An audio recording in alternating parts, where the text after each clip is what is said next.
I've been asked since the news coverage a couple of weeks ago about the potential loss of Skydive Greensburg to represent some of the businesses that would be impacted if Skydive Greensburg does leave the facility or does leave the community.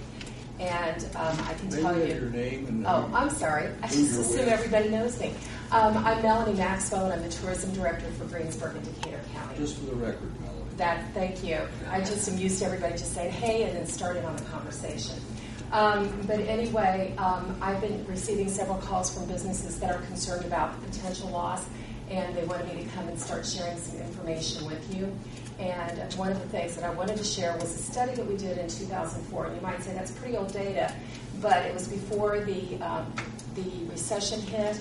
It was before we had the Hampton Inn opening, and we were waiting for the Hampton Inn to have another year before we did it again, and then the recession hit, so we waited a little bit longer to renew the study, but we're starting to talk about doing that again.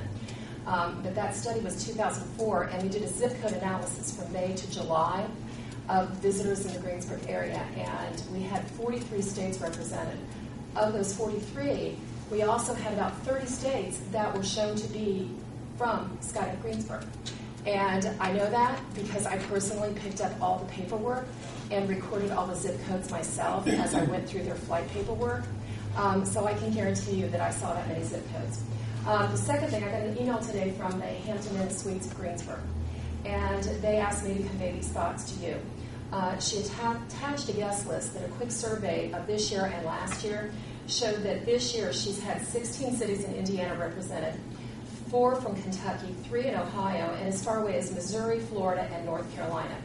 Our revenue figures from guests this year and last year are important to us. We can document right now 46 overnight rooms last year for $3,627.20. So far this year, through the past weekend, we've documented 37 room nights, and that is people that are saying that they're here for skydiving. That doesn't count the people who just check in without identifying why they're here. We usually estimate that's another 20 to 30% for any even event, festival, not just for skydiving. And so she's estimating 37 room nights for this year to date. In addition, he rents our banquet space at least twice a year for another $500 to $1,000 in revenue. Now, you might think when she adds this up, it's not a whole lot, about $4,000 to $4,500.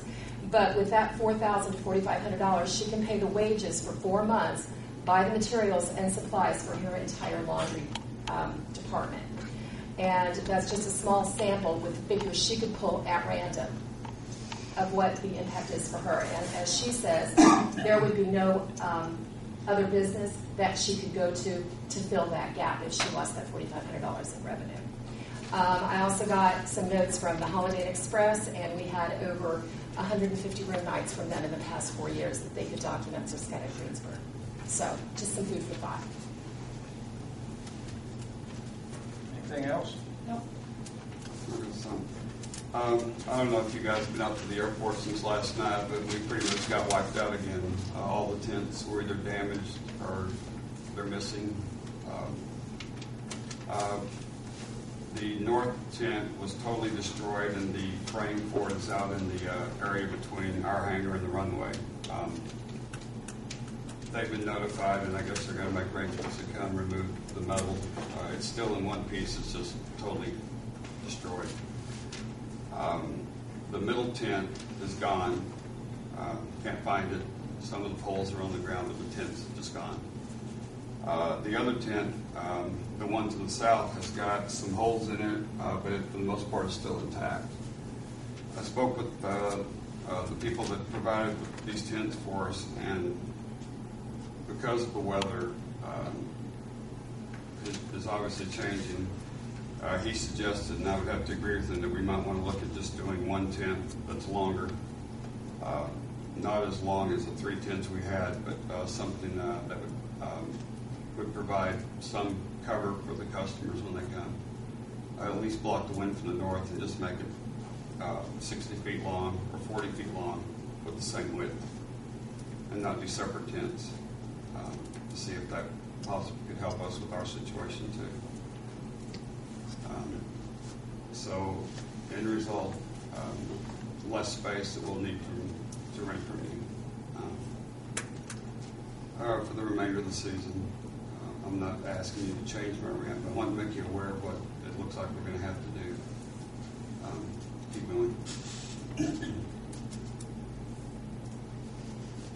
Make sure anybody didn't have a problem with it before they came out and removed what's left of the ones that are there.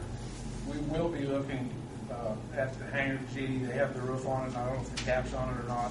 It is. And we'll have to talk to the building people to come and look to see if there's any parts of it that are suitable for people to be in.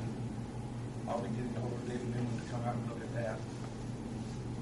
The doors, they started on the doors sometime back. Actually, they started on the doors maybe even before they started on any of the roofs for hangar G. But we'll see what we can do.